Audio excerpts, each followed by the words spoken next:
তীব্র গরমের সাথে পাল্লা দিয়ে বাড়ছে রোগবালাই। নিউমোনিয়া, ডায়রিয়া, জ্বর সহ নানা রোগ নিয়ে হাসপাতালে আসছে রোগী। অতিরিক্ত চাপ সামলাতে হিমশিম খেতে হচ্ছে হাসপাতাল কর্তৃপক্ষকে। সহকর্মীদের তথ্য ছবিতে সালমা জাহানের ডেস্ক রিপোর্ট। ঠান্ডা, সর্দি ও নিউমোনিয়ায় আক্রান্ত হয়ে ময়মনসিংহ মেডিকেল কলেজ হাসপাতালের শিশু ওয়ার্ডে প্রতিদিনই গড়ে ভর্তি হচ্ছেন 200 জনের মতো শিশু। অতিরিক্ত রোগীর চাপ বাড়ায় মেঝে ও বারান্দায় শুয়ে সেবা নিতে হচ্ছে রোগীদের। জনবল সংকট থাকা সত্ত্বেও তারা সাধ্য অনুযায়ী সেবা নিশ্চিত করছেন, জানান এই চিকিৎসক। শিশু বিভাগে যারা আমাদের ডাক্তার চিকিৎসক রয়েছেন, পাশাপাশি যাদেরকে সাপোর্ট সার্ভিস হিসাবে আমাদের নার্সেস কর্মকর্তাবৃন্দ এবং ওয়ার্ডে অন্যান্য যারা আমাদের সেবা প্রদানের ক্ষেত্রে সহযোগিতা করেন, সবাইকে অনেক বেশি পরিশ্রম করতে হচ্ছে। মেহেরপুর 250 শয্যার হাসপাতালের চিত্রও একই। সকাল থেকেই চিকিৎসা নিতে আসা শিশু রোগীর সংখ্যা ছিল চোখে পড়ার মতো। আমার বাবুর প্রথমে জ্বর এসেছিল, ভাইরাল জ্বর এসেছিল। বাবুর 10 দিন ধরে এরকম প্রসাব হচ্ছে, ঘন ঘন প্রসাব করছে, কিন্তু অল্প অল্প করে। পায়খানা আপনার ওষুধ খাওয়াচ্ছি তো ওষুধ খাই কোনো কাজ হয়নি। আপনার আগে 2 বার নিয়েছিলাম, কোনো কাজ হয়নি। আজকে বাধ্য হয়ে ভর্তি হয়ে হচ্ছে। কয়েকদিন ধরে রোদ খুব পড়ছে তো মধু, তো হলো আমি অসুস্থ হয়ে গেছি, ভর্তি তার জন্য ভর্তি হয়েছি। হাসপাতালে ভর্তি হওয়া রোগীদের মধ্যে ডায়রিয়া জনিত রোগীর সংখ্যাই বেশি।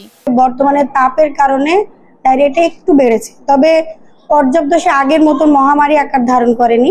দীর্ঘ সময় তীব্র রোদে কাজ করা, অনিরাপদ পানি পান করা এবং খোলা জায়গার খাবার গ্রহণের ফলে ডায়রিয়া হচ্ছে বলে জানান চিকিৎসকরা।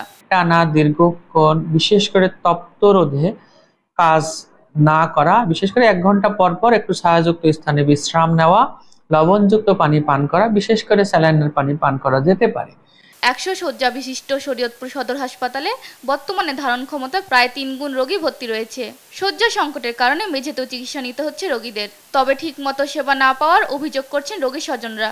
ডায়রিয়া হয়েছে, কিন্তু অন্তরে আমরা এই জায়গায় বাইরে বেডে দিছে, ভর্তির পরে অন্তরে আমরা কোনো ডাক্তারের সন্ধান মিলে নাই।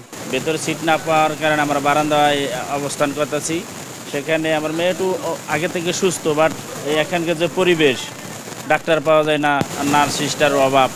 সপ্তাহ ধরে মনে করেন হাসপাতাল আইছি, বাচ্চা অসুস্থ, জ্বর আইসি না আছে, সিট না আছে, মনে করেন কারেন্ট ফ্যান, তারপর একটা উপায় নেই। এই জায়গায় বসে রয়েছে, এইভাবেই বাচ্চা আরও আনার পর আরও অসুস্থ বেশি।